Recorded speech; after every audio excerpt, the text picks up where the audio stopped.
Hello दोस्तों, कैसे हैं आप सभी। एक बार फिर से मैं विकास मौर्य अपने चैनल बेसिक इंग्लिश क्लासेज में आप सभी का स्वागत करता हूं। दोस्तों, आज की वीडियो में हम पढ़ने जा रहे हैं, स्टडी करने जा रहे हैं नो मैटर व्हाट हैपन्स के बारे में, जो इंग्लिश स्पीकिंग में आपको काफ़ी मदद करेगा। चाहे कुछ भी हो जाए, मैं तुम्हें जान से मार दूंगा। देखिए, इन सभी में ये चीज़ें लिखी हुई हैं, चाहे कुछ भी हो जाए, चाहे कुछ भी हो, कुछ भी हो। तो ऐसे शब्द जो आते हैं, चाहे कुछ भी हो जाए, इसके लिए हमें क्या लिखना होता है, नो मैटर व्हाट हैपन्स। और उसके बाद जो सेंटेंस है उसको टेंस के अनुसार बना देना होता है। तो चाहे कुछ भी हो जाए, इसकी इंग्लिश आपको लिखना है नो मैटर। No matter. अब यहां पे लिख देना है what happens. No matter what happens. No matter what happens, चाहे कुछ भी हो जाए, मैं तुम्हें जान से मार दूंगा। ये फ्यूचर इंडिफिनिट है, विल सेल प्लस वर्ब की फर्स्ट फॉर्म से बनना चाहिए। तो मैं तुम्हें जान से मार दूंगा, जब किसी वाक्य में फ्यूचर टेंस में चेतावनी का बोध होता है तो हमें उसको विल या विल से ही बनाना होता है। मतलब आई और वी के साथ सहक्रिया विल लगाएंगे, बाकी सबके सब जो जितने भी सब्जेक्ट हैं उसके साथ सेल का प्रयोग करेंगे। तो मैं तुम्हें जान से मार दूंगा, इसमें चेतावनी है, तो इसके लिए आई आपने लिखा। अब इसके साथ सहक्रिया विल लग जाएगा, हेल्पिंग वर्ब विल लग जाएगा, आई विल। अब जान से मारना की अंग्रेजी किल होता है या पुट टू डेथ होता है। तो जान से मार देने के लिए हम यहाँ पे किल लिख सकते हैं, आई विल किल। किसको मार दूंगा? तुम्हें। जान से मारना की no matter what happens I will kill you. जान से मारना के लिए ये भी याद कर लीजिए आप थोड़ा सा, पुट टू डेथ, जान से मार दूंगा इसकी अंग्रेजी। फिर इसको देखते हैं, चाहे कुछ भी हो, तुम्हें बार बार प्रयास करते रहना चाहिए। तो चाहे कुछ भी हो, इसके लिए आपको नो मैटर व्हाट हैपन्स लिखना है। नो मैटर व्हाट हैपन्स, इसका मतलब हो गया चाहे कुछ भी हो। अब ये बनाना है, तुम्हें बार बार प्रयास करते रहना चाहिए। इसमें काम के जारी रहने का बोध होता है, यानी प्रयास करते रहिए, यानी जारी रखिए काम। तो इसके लिए हमने कीप ऑन या गो ऑन का प्रयोग करते हैं। लेकिन अगर हम इसको कंटिन्यूअस में बनाएं तो शुड के बाद या मस्ट के बाद जो चाहिए कि वास्तविक सहायक क्रिया है, मॉडल ऑक्सिलरीज के अंतर्गत आ जाता है, उसके बाद बी का प्रयोग करके क्रिया में आईएनजी जोड़ देंगे। शुड बी ट्राइंग या फिर शुड कीप ऑन या गो ऑन का प्रयोग कर सकते हैं। तो ये हो गया, तुम्हें बार बार प्रयास करते रहना चाहिए। किसको करते रहना चाहिए? तुम्हें। ये सब्जेक्ट है, इसको यहाँ पे लिख दिए हम यू। अब प्रयास करते रहना चाहिए, इसके लिए आपको शुड लिखना है, यू शुड। प्रयास करते रहना चाहिए, काम के जारी होने पर हमने कीप ऑन या गो ऑन का प्रयोग करते हैं। No matter what happens you should keep on. अब क्या करते रहना चाहिए? प्रयास करते रहना। प्रयास करना का ट्राई लिख सकते हो या फिर स्ट्राइव लिख सकते हो। तो स्ट्राइव माना यहाँ हमने लिखा STRIVING। चूंकि कीप ऑन और गो ऑन के बाद जो आने वाली क्रिया होती है वो हमेशा ING फॉर्म से बनती है, ठीक है। तो इसलिए कीप ऑन स्ट्राइविंग हो गया।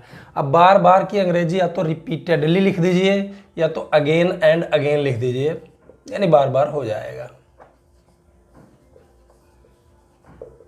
तो ये सेंटेंस हमारा बनके तैयार हुआ, चाहे कुछ भी हो, तुम्हें बार बार प्रयास करते रहना चाहिए। No matter what happens you should keep on striving again and again, या रिपीटेडली भी लिख सकते हैं, ठीक है, या फ्रीक्वेंटली भी लिख सकते हैं।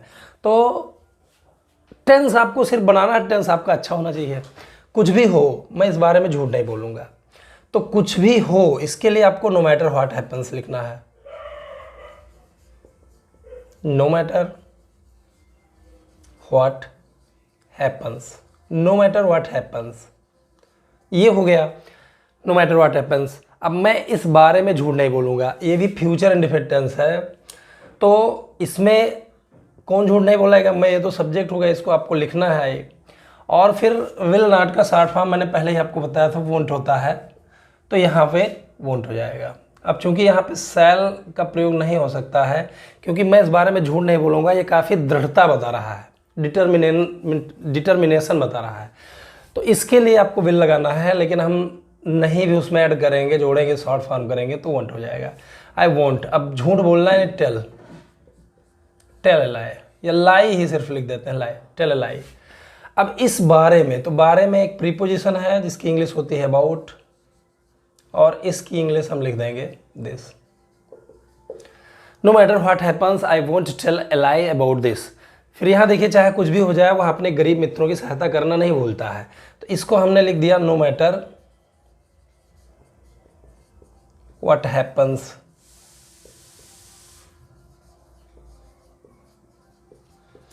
नो मैटर व्हाट हैपन्स, चाहे कुछ भी हो जाए वह अपने गरीब मित्रों की सहायता करना नहीं भूलता है। कौन नहीं भूलता है? वह, ये सब्जेक्ट हो गया।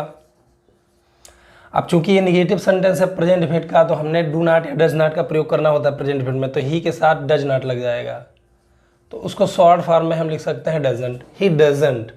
अब मेन वर्ब है भूलता है, भूलना की अंग्रेजी forget. No matter what happens he doesn't forget, क्या नहीं भूलता है? सहायता करना। ये भैया जी इन्फिनेटिव है, जिस क्रिया में नानी ने लास्ट में लगे रहता है उसमें बस आपको टू लगा देना होता है, उसका इन्फिनेटिव बना देना होता है, to help. He doesn't forget to help, किसकी सहायता करना? अपने गरीब मित्रों की। ही के साथ अपना की अंग्रेजी हिज होता है, हिज, पुअर यानी गरीब, और मित्रों यानी फ्रेंड्स, पुअर फ्रेंड्स। तो ये बन गया आपका sentence, no matter what happens he doesn't forget to help his poor friends. फिर आगे देखिए, अगर ये हो सकता है लास्ट में भी आ जाए, सेंटेंस के अंत में भी हो सकता है ये आ जाए, बोल सकते हैं हम किसी भी तरह, मैं तुम्हें अंदर नहीं आने दूंगा चाहे कुछ भी हो जाए या हो। तो पहले इसी को बना लेंगे, उसमें क्या है, पहले इसको बना लेंगे, या चाहे उसको ही आगे कर दीजिए नो मैटर व्हाट हैपन्स, लेकिन इसको भी बना सकते हैं आई। तो दोस्तों इसमें देखिए, मैं तुम्हें अंदर नहीं आने दूंगा, इसमें अत्यधिक डिटर्मिनेशन प्रकट हो रहा है, जो है दृढ़ता प्रकट हो रही है, तो इसके लिए आई के साथ विल लगाना उचित रहेगा। तो आई वोंट यानी विल नॉट का शॉर्ट फॉर्म वोंट हो जाएगा, आई वोंट। अब इसमें मुख्य वर्ब है आने दूंगा, ये जो आने है तो इन्फिनेटिव है, दूंगा, तो जब आने दूंगा, खेलने दूंगा, पढ़ने दूंगा, जाने नहीं दूंगा, तो ये इस तरह से आता है, तो मेन वर्ब के रूप में हमें लेट का प्रयोग करना होता है, क्योंकि दोस्तों ये जो है ये इन्फिनेटिव है, नानी ने लास्ट में आ गया तो इन्फिनेटिव है, तो इसमें मैं तुम्हें अंदर नहीं आने दूंगा, इसमें एक प्रकार की अनुमति का बोध होता है, तो अनुमति के लिए आपको लेट का यूज करना होता था इंपरेटिव सेंटेंस में, लेकिन लेट जो है टेंसेज में भी आ सकता है, तो मुख्य क्रिया के रूप में प्रयोग होगा, आई वुडंट लेट। लेकिन ध्यान रखिए, लेट के बाद पहले ऑब्जेक्ट आता है, आने दूंगा किसको? तुम्हें, तो पहले ऑब्जेक्ट लिख दीजिए आप, आई वोंट लेट यू। अब ये क्रिया लिखिएगा आने। तो दोस्तों एक चीज़ यहाँ पर ध्यान रखिए, आने ये एक्चुअली इन्फिनेटिव है, ठीक है, तो इन्फिनेटिव में टू लगता है, लेकिन लेट के बाद बेयर इन्फिनेटिव लगता है, लेट के बाद इन्फिनेटिव नहीं आता है, मतलब टू नहीं आता है उसका, वो बेयर इन्फिनेटिव लिखा जाता है। अब अंदर की अंग्रेजी इन लिख दो या इनसाइड लिख दो, I won't let you come in, अब चाहे कुछ भी हो, तो इसके लिए आप लिख दीजिए what, no matter what happens, no matter what happens. तो ये सेंटेंस आपका बनकर रेडी हो गया, मैं तुम्हें अंदर नहीं आने दूंगा चाहे कुछ भी हो, I won't let you come in no matter what happens. तो इस तरह से आप अंग्रेजी स्पीकिंग में काम आने वाली बहुत सारी चीज़ें वीडियोस में पढ़ते रहेंगे।